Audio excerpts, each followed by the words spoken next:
What's up, fight fans? This is Kurt DeVille with Counterpunch Boxing News, and I got some new news for you concerning Gennady Golovkin.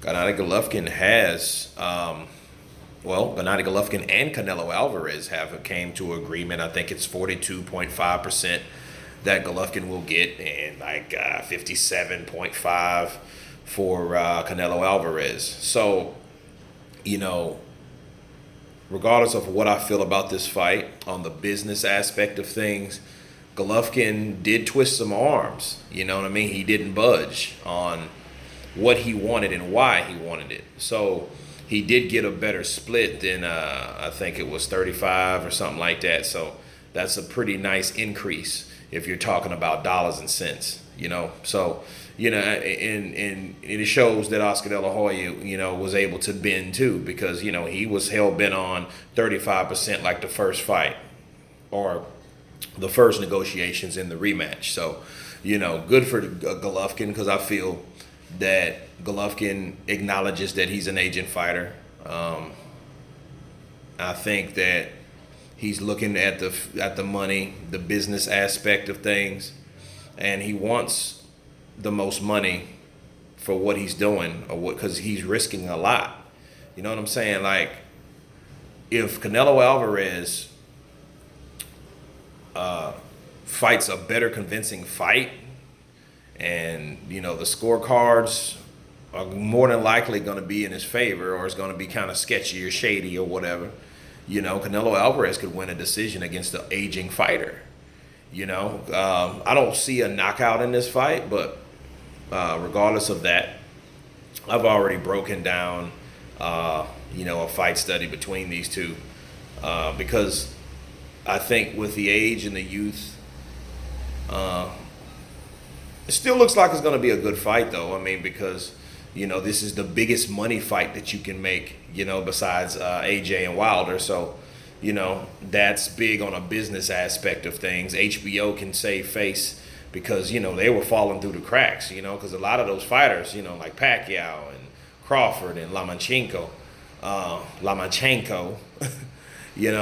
he those guys are fighting on ESPN and ESPN Plus.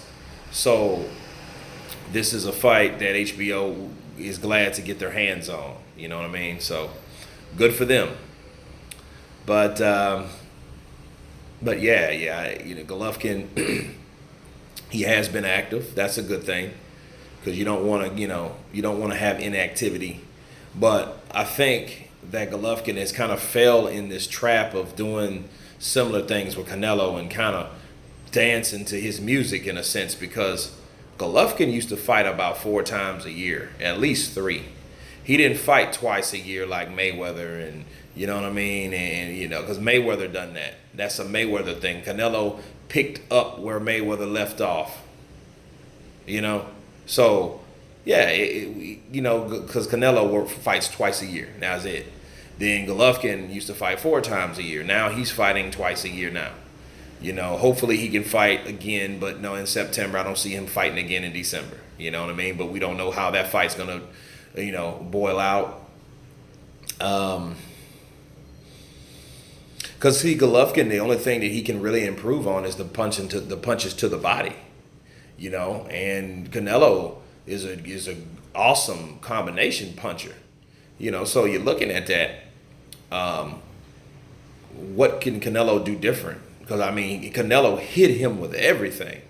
You know what I mean? The only difference is, I think Golovkin is going to be a tad slower than he was a year ago. But it also shows that Oscar De La Hoya is also slick, because he knows that he wanted that fight. He would prefer that fight later than sooner. I don't think he wanted it on Cinco de Mayo, because there's not enough time that went by. You gotta stretch out and outlast. Just wait out a person longer than, especially an aging fighter, because hey, that shelf life, man, and expiration date's coming soon, and things start to occur. I seen it in the last fight when he fought Canelo.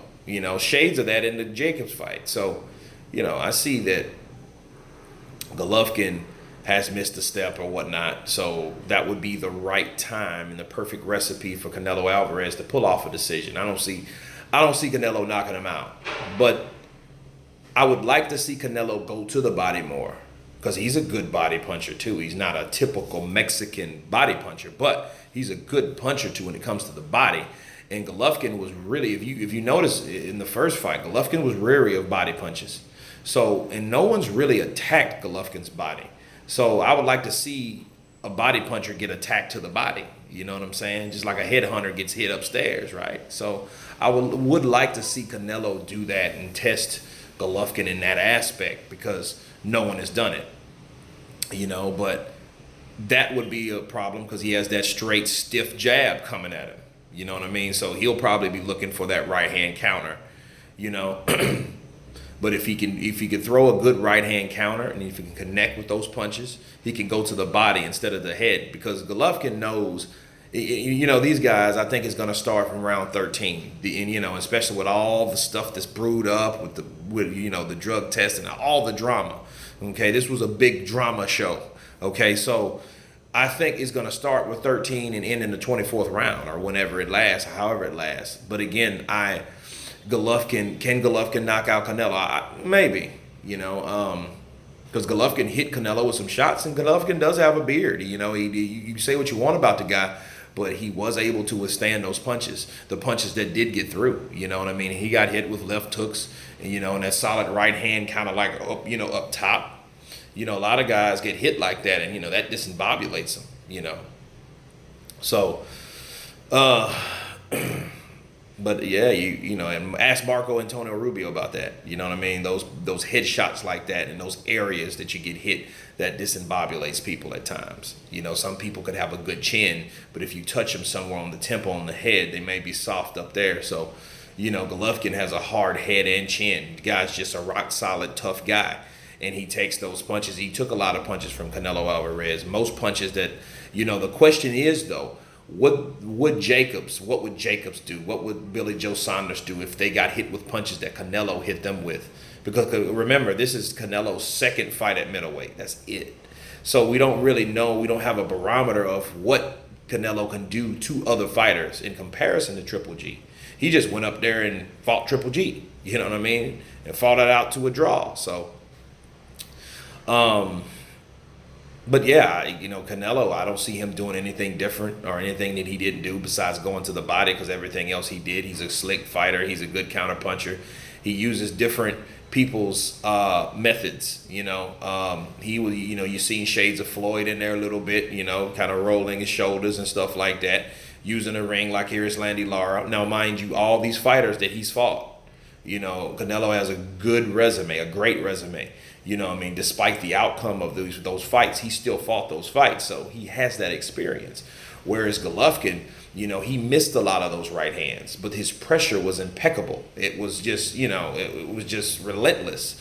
So, you know, the pressure fighter from Golovkin, you know, and I see Golovkin, he didn't really cut off the ring like I thought he would.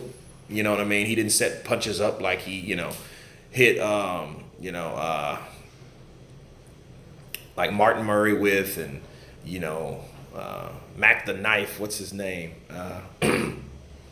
I forget his name, but, you know, he said, you know, he threw a perfect uppercut and, you know, followed with a left hook, you know, to have his high guard up, you know. So he, you know, he'd raise his hands and expose his body and threw that left hook, you know.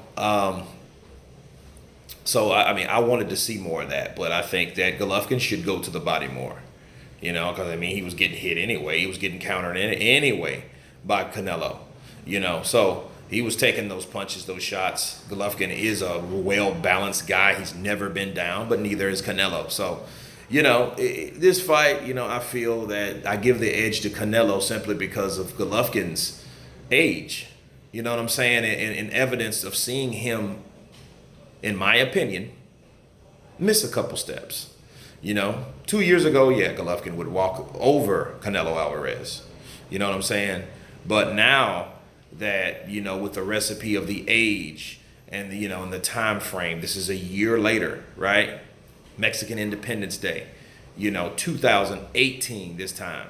I think Golovkin. You can even tell Golovkin's face has changed. He doesn't look the same. You know what I mean? He's looking more seasoned. So but no, I like Golovkin. If he can, if he can keep the pressure on Canelo Alvarez, I think that'll give Canelo Alvarez problems because Canelo Alvarez is what you could tell he wasn't used to that type of pressure. So the question mark would be starting in round 13. What will he do to adjust to that particular pressure from Golovkin? So a lot of questions will be answered. Will Golovkin be able to, withstand that for 12 rounds, to keep that pace, to keep that jab in his face, to set up those other punches? So, and we just have to see. But, I think, again, the plan was De La Hoya waited out long as he did. Like I said, for all we know, that it could have all been orchestrated, but because they're fighting. They said they were moving on, but obviously they're not because the fight has been made. So anyway, that's my new news along with the fight study, the breakdown of these two fighters. You guys tell me what you think about this. The fight is on. Please subscribe. Leave your remarks, comments below, and you guys been counterpunched. Peace.